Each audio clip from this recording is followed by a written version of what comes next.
نحمده ونصلي ونسلم على رسوله الکریم السلام علیکم ورحمۃ اللہ وبرکاتہ۔ میں طارق محمود القاسمی النقشبندی۔ کل جو پروگرام میں نے اس حوالے سے پیش کیا تھا کہ نبی پاک صلی اللہ علیہ وسلم کی قبر شریف پر امت کے اعمال پیش کیے جاتے ہیں، اور آپ صلی اللہ علیہ وسلم جب اچھے اعمال دیکھتے ہیں اپنی امت کے تو اللہ کی تعریف کرتے ہیں، اللہ کی حمد بیان کرتے ہیں، اور جب امت کے برے اعمال پر نظر پڑتی ہے تو آپ اللہ سے امت کے لیے استغفار کرتے ہیں۔ اسی چیز کو میں آج قرآن و حدیث سے مزید اس کو ثابت کروں گا۔ اللہ تعالیٰ ارشاد فرماتے ہیں سورہ نساء میں آیت نمبر 64 ہے، وَلَوْ أَنَّهُمْ إِذ ظَّلَمُوا أَنفُسَهُمْ جَاءُوكَ فَاسْتَغْفِرُوا اللَّهَ وَاسْتَغْفَرَ لَهُمُ الرَّسُولُ لَوَجَدُوا اللَّهَ تَوَّابًا رَحِيمًا۔ اس کا ترجمہ یہ ہے کہ اگر وہ لوگ جنہوں نے کہ اپنی جانوں پر ظلم کیا ہے، گناہ کر کر، منافقت کر کے، اے حبیب اگر وہ لوگ آپ کے پاس آئیں اور آ کر اللہ سے آپ کے حضور میں استغفار کریں، اور آپ بھی یعنی نبی کریم صلی اللہ علیہ وآلہ وسلم بھی اللہ کے حضور میں ان کے لیے استغفار کریں، تو لازماً وہ اللہ تعالیٰ کو توبہ قبول کرنے والا اور رحم کرنے والا پائیں گے۔ بات یہ ہے کہ نبی پاک صلی اللہ علیہ وسلم کی حیثیت کیا ہے، امت میں آپ صلی اللہ علیہ وسلم کو اللہ تعالیٰ نے کون سا درجہ دیا ہے، اور اس کے علاوہ انبیاء میں آپ کا مقام اور درجہ کیا ہے، وہ اس آیت کریمہ سے ہمیں معلوم ہو جاتا ہے۔ یہ آیت مبارکہ میں ایک بات کہی جاتی ہے کہ جی یہ آیت تو زندگی میں تھی نبی علیہ السلام کے، کیونکہ اہل سنت والجماعت کے جو 71 فرقے مخالف ہیں ان کا کوئی عقیدہ اہل سنت والجماعت سے نہیں ملتا، اگر صورتاً بھی ملتا بھی ہو تو ان کے اندر ایک حقیقتاً اس کے اندر ایک عجیب و غریب قسم کی انہوں نے خباثت پوشیدہ کی ہوتی ہے۔ تو نبی پاک صلی اللہ علیہ وسلم کی بعد از وفات کے بعد وہ لوگ جو ہے نا تو اس چیز کو نہیں مانتے، بعد از وفات کے بعد وہ اس چیز کو نہیں مانتے۔ آج کی جو یہ آیت میں نے پیش کی ہے اس سے میں ثابت کر رہا ہوں یہ بات کہ یہ نبی علیہ السلام کی زندگی میں بھی تھا اور آپ صلی اللہ علیہ وسلم کی وفات کے بعد بھی تھا، اور آج تک یہ چیز چلتی آ رہی ہے۔ اسی آیت کے لیے ایک تفسیر ابن کثیر میں امام ابن کثیر نے ایک حکایت بیان کی ہے جو بڑی مشہور ہے، اور وہ انہوں نے بیان کی ہے شیخ ابو نصر بن صباغ سے، جو ان کی کتاب الشامل میں ہے، اور یہ حکایت کو وہ روایت کرتے ہیں عتبی سے۔ تو فرماتے ہیں کہ عتبی رحمۃ اللہ تعالیٰ علیہ فرماتے ہیں کہ میں نبی پاک صلی اللہ علیہ وسلم کی قبر شریف کے پاس بیٹھا ہوا تھا کہ ایک اعرابی آیا اور آ کے اس نے کہا کہ السلام علیکم یا رسول اللہ، سمعت اللہ یقول، میں نے سنا اللہ کریم فرماتے ہیں وَلَوْ أَنَّهُمْ إِذ ظَّلَمُوا أَنفُسَهُمْ جَاءُوكَ فَاسْتَغْفِرُوا اللَّهَ وَاسْتَغْفَرَ لَهُمُ الرَّسُولُ لَوَجَدُوا اللَّهَ تَوَّابًا رَحِيمًا، کہ اگر وہ لوگ اپنی جانوں پر ظلم کر لیں گناہوں سے، منافقت سے، اور پھر وہ نبی پاک صلی اللہ علیہ وسلم کے پاس آئیں اور ان کے پاس آ کر اللہ کریم سے اپنے گناہوں کی معافی اور بخشش مانگے، اور نبی پاک صلی اللہ علیہ وسلم بھی ان کے لیے توبہ اور استغفار کر لیں، ان کے لیے بخشش اللہ سے طلب کریں، تو لازماً وہ اللہ تعالیٰ کو معاف کرنے والا پائیں گے اور اللہ تعالیٰ کو رحم کرنے والا پائیں گے۔ تو وہ جو اعرابی تھے یہ پڑھنے کے بعد وہ عرض کی انہوں نے نبی پاک صلی اللہ علیہ وسلم کی خدمت میں کہ یا نبی پاک صلی اللہ علیہ وسلم، میں آیا ہوں اس حال میں آپ کے پاس کہ میں اپنے گناہوں سے مغفرت کا طالب ہوں، اور میں آپ کی شفاعت طلب کرنے آپ کے پاس آیا ہوں کہ میرے رب سے میری شفاعت کیجیے۔ یہ بات کہہ کر انہوں نے وہاں پر کچھ شعر پڑھے اور اس کے بعد وہ واپس روانہ ہو گئے۔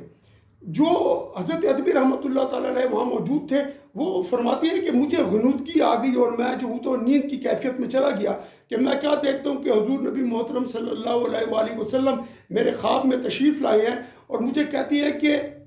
عتبی جاؤ اور اس عربی سے جا کے ملاقات کرو اور اسے خوشخبری دو کہ اللہ تعالیٰ نے اسے بخش دیا ہے۔ تفسیر ابن کثیر جلد نمبر 3 صفحہ نمبر 306 سورۃ النساء۔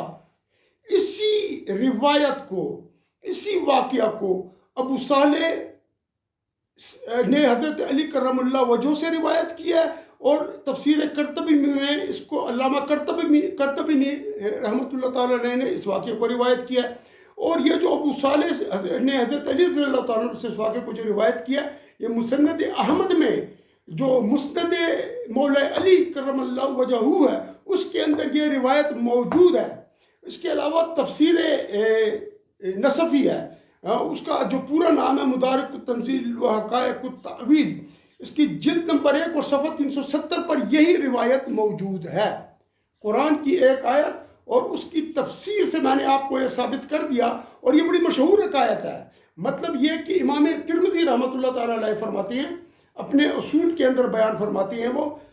کہ اگر کوئی حدیث شریف ایسی موجود ہے کہ جس کے اوپر ضعف کی بات کی گئی ہے کہ اس کے رجال ضعیف ہیں یا اس کے اندر یہ مسئلہ ہے یا یہ مسئلہ ہے، تو وہ فرماتے ہیں کہ اگر علماء کا یعنی اہل حدیث کا، یہ اہل حدیث نہیں جو آج کل کے اہل حدیث موجود ہیں جن کو وہابی بھی کہتے ہیں اور جن کو یہ نام بھی لیا جاتا ہے، یہ نہیں، وہ اہل حدیث امام بخاری، امام مسلم، امام بخاری، امام ترمذی اور ابن ماجہ اور ابو داؤد، امام نسائی، امام اعظم ابو حنیفہ،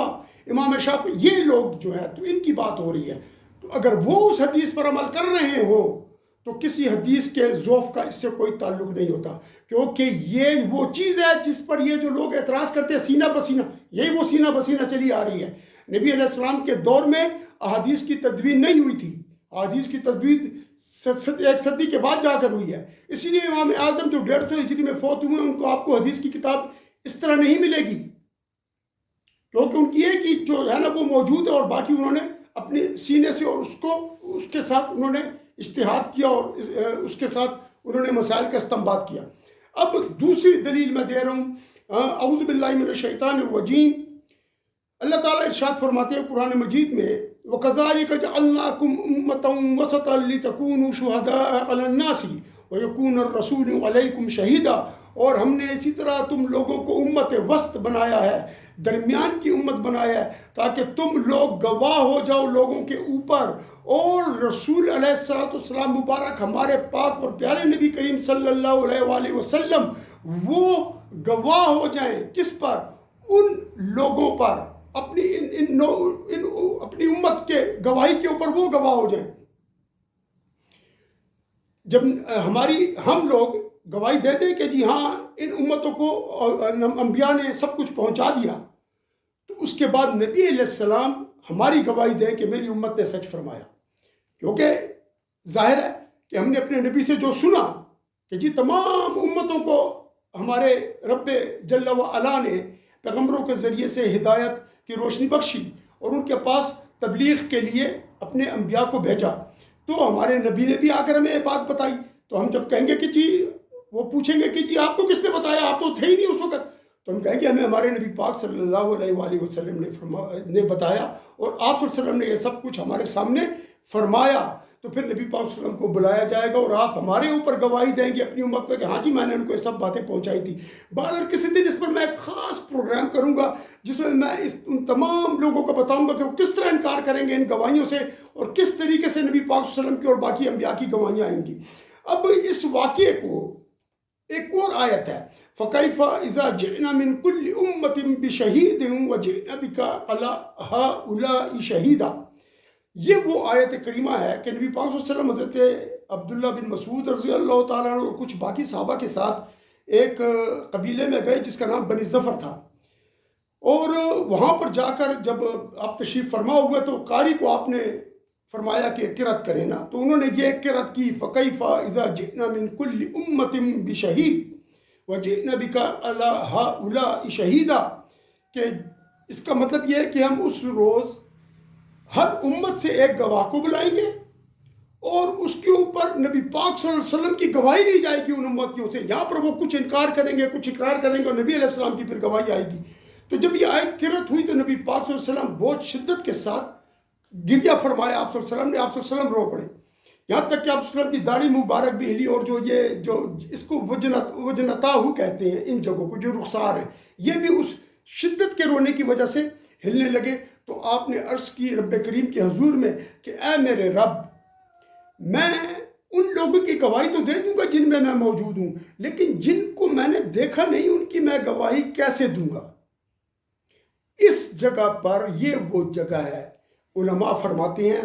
اور ہمارے جو علماء ہیں وہ فرماتے ہیں کہ یہ وہ مقام ہے جہاں پر اللہ تعالیٰ نے نبی محترم صلی اللہ علیہ وآلہ وسلم کو یہ مقام عطا فرمایا کہ آپ صلی اللہ علیہ وسلم پر امت کے اعمال پیش کیے جاتے ہیں، اور آپ صلی اللہ علیہ وآلہ وسلم امت کے ان اعمالوں کو قبر شریف میں ملاحظہ فرماتے ہیں۔ اور جس طرح میں پہلے حدیث بیان کر چکا ہوں، اسی سلسلے میں حضرت عبداللہ ابن مبارک رضی اللہ تعالیٰ عنہ نے اپنی کتاب زہد میں سعید بن المسیب کے طریق سے ایک حدیث کی تخریج فرمائی ہے، اور فرماتے ہیں کہ کوئی بھی ایسا دن نہیں ہے، سعید بن المسیب رضی اللہ تعالیٰ عنہ فرماتے ہیں کوئی بھی ایسا دن نہیں ہے مگر اس دن میں حضور نبی محترم صلی اللہ علیہ وآلہ وسلم پر امت کے اعمال صبح و شام پیش کیے جاتے ہیں، اور نبی پاک صلی اللہ علیہ وسلم اپنی امت کو پہچانتے ہیں اور ان کے اعمال کو بھی جانتے ہیں۔ فَلِذَلِكَ يَشْهَدُ عَلَيْهِمْ، بس اسی وجہ سے نبی پاک صلی اللہ علیہ وسلم ان پر گواہی دیں گے۔ تو یہ روایت جو ہے یہ مرسل روایت ہے، اور سعید بن المسیب رضی اللہ تعالیٰ عنہ کی جو مرسل روایات ہیں وہ سب کی سب قبول اور مقبول ہیں، اور احناف کے نزدیک اور غالباً امام مالک صاحب ہیں کہ امام احمد بن حنبل ہیں، یہ تھوڑا سا میں یہاں پر کنفیوز ہو گیا ہوں، لیکن ان کے نزدیک احناف کے نزدیک تو بالکل مراسیل جو ہے تو قابل قبول ہے، اور جب وہ سعید بن المسیب کی ہو تو ان کی جو مراسیل ہے ان کو امام شافعی نے بھی قبول فرمایا ہے۔ تو یہاں پر وہ فرماتے ہیں کہ یہاں پر ایک بات واضح ہوتی ہے کہ جب نبی پاک صلی اللہ علیہ وآلہ وسلم پر جو امت بعد میں آتی ہے نا، جو بعد میں امت آئی ہے، مثلا ہم ہیں تو ہم تو نبی علیہ السلام کے دور میں موجود نہیں تھے، نبی علیہ السلام کے دور میں تو صحابہ موجود تھے، تو صحابہ اکرام کی رضوان اللہ تعالیٰ علیہ مجمعین کی جو امت ہے، جو اعمال ہیں، نبی محترم صلی اللہ علیہ وسلم اس کی گواہی تو دے سکتے ہیں، کیونکہ گواہی تو ہوتی ہی ہے کہ جب آپ کسی چیز کو دیکھ لیں، اور نبی پاک صلی اللہ علیہ وسلم جب ہم پر گواہی دیں گے اور پھر باقی امتوں پر گواہی دیں گے تو یہاں پر تو وہ اعتراض کریں گے کہ جی آپ نے کب دیکھا، آپ نے کب دیکھا؟ تو جب یہ اعتراض ہوگا تو اس اعتراض کو دور کرنے کے لیے یہ چیز پیش کر دی گئی۔ اس میں بہت ساری اور بھی احادیث ہیں، وہ میں آپ کی خدمت میں بھی پیش کرتا ہوں۔ تو جب یہ ہو جائے گا تو وہ فرماتے ہیں جو ہمارے علماء ہیں کہ یہاں سے یہ پتہ لگتا ہے کہ یہ جو بات ہے نا، یہ اعمال کے پیش ہونے کی، وہ یہاں سے اللہ تعالیٰ نے یہ مرتبہ ان کو عطا فرمایا ہے، اور اس سوال کا جواب یہی ہے جو اس حدیث میں بیان ہو رہا ہے کہ صبح و شام ان کو یہ چیز نبی پاک صلی اللہ علیہ وسلم کی قبر شریف میں وہ اعمال پیش کیے جاتے ہیں، اور اس کے اوپر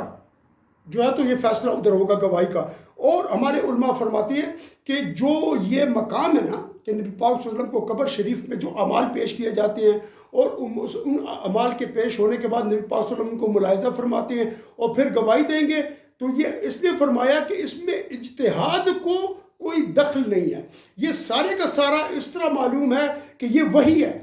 بغیر وحی کے اتنی بڑی بات نہ کوئی صحابی کر سکتے، نہ عالم مجتہد کر سکتا، نہ تابعین و تبع تابعین کر سکتے، بلکہ اس کا تعلق خامخواہ حدیث مبارکہ سے اور وحی کے علم کے ساتھ ہے۔ یہی وجہ ہے کہ اس کو ذکر کیا گیا اور اس کو پیش کیا گیا۔ پھر اسی حدیث کے اندر جو ہے نا نبی پاک صلی اللہ علیہ وسلم، آگے ایک اور حدیث آتی ہے کہ صحابہ کرام ایک نبی پاک صلی اللہ علیہ وسلم کے بات پہنچی کہ کچھ لوگ کہہ رہے ہیں کہ نبی علیہ السلام کا جو ہے نا رحم وہ یہاں پر تو جو بھی ہے دنیا میں ہے، لیکن یہ قوم کو کوئی فائدہ نہیں دے گا آخرت میں۔ تو نبی علیہ السلام باہر تشریف لائے اور آ کر آپ صلی اللہ علیہ وسلم نے یہ فرمایا کہ میرا جو رحم ہے نا، رحم مطلب کہ جو قرابت ہے وہ موصول ہے دنیا اور آخرت دونوں میں، اور میں تم سے حوض پر تم سے آگے ہوں گا، اور وہاں پر جا کر جو ہے تو آپ صلی اللہ علیہ وسلم امت کے لیے اس جگہ پر خیر خواہی کی اور اس کی طلب فرمائیں گے، یعنی پانی پلانا، اور اس میں تو پھر جب تم لوگ ادھر آؤ گے تو قال رجل صلی اللہ علیہ وسلم انا فلاں بن فلاں، تو ایک آدمی کہے گا کہ یا رسول اللہ علیہ وسلم میں فلاں ہوں اور فلاں کا بیٹا ہوں، اور آخر دوسرا بندہ کہے گا کہ یا رسول اللہ علیہ وسلم میں فلاں ہوں اور فلاں کا بیٹا ہوں، تو نبی پاک صلی اللہ علیہ وسلم فرمائیں گے فَأَمَّا النَّسَبُ، تو جو نسب ہے وہ تو میں پہچان لوں گا، لیکن جب فقط عرفتہ وَلَكِنَّكُمْ أَحْدَثْتُمْ بَعْدِي وَارْتَدَدْتُمْ، یعنی لیکن تم لوگ جو کہ نسب ہوگا نا اس کو تو نبی علیہ السلام پہچان لیں گے کہ یہ میرا نسب ہے، یہ میرے خاندان کے لوگ ہیں، یہ بنو ہاشم کے لوگ ہیں، ٹھیک۔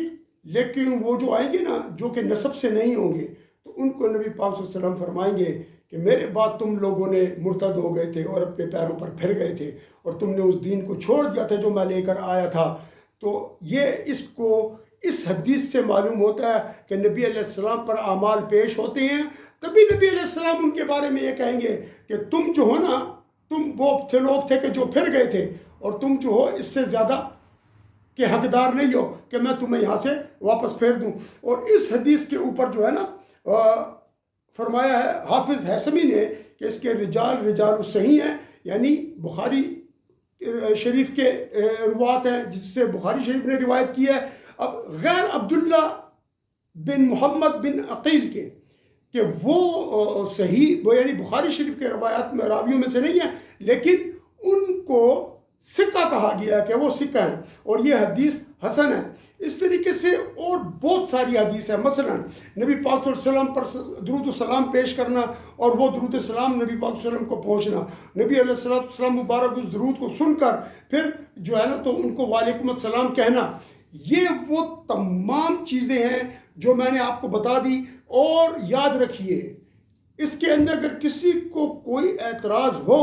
تو مہربانی کر کے دلائل کے ساتھ آئے اور دلائل کے ساتھ بات کرے. میں حاضر ہوں، مجھے جھوٹا ثابت کرے، کیونکہ اس مختصر وقت میں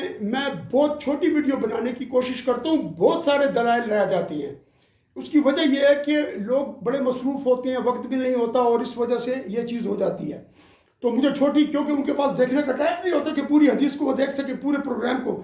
تو اب یہ بھی تقریباً 15 منٹ کی ویڈیو بن گئی ہے. تو آپ سے گزارش یہ ہے اسپیشلی اہل سنت والجماعت سے کہ ہمارے اوپر بہت شدید حملہ ہوا ہے. امت 72 فرقوں میں بٹی ہے اور ایک اہل ناجیہ اہل سنت والجماعت ہے جو ہم ہیں، کیونکہ ہمارے عقائد کی پہچان یہ ہے کہ ہم یا رسول اللہ کہتے ہیں اور نبی پاک صلی اللہ علیہ وسلم کو بعد از وفات زندہ حیات مانتے ہیں اور آپ صلی اللہ علیہ وسلم کے وسیلے کو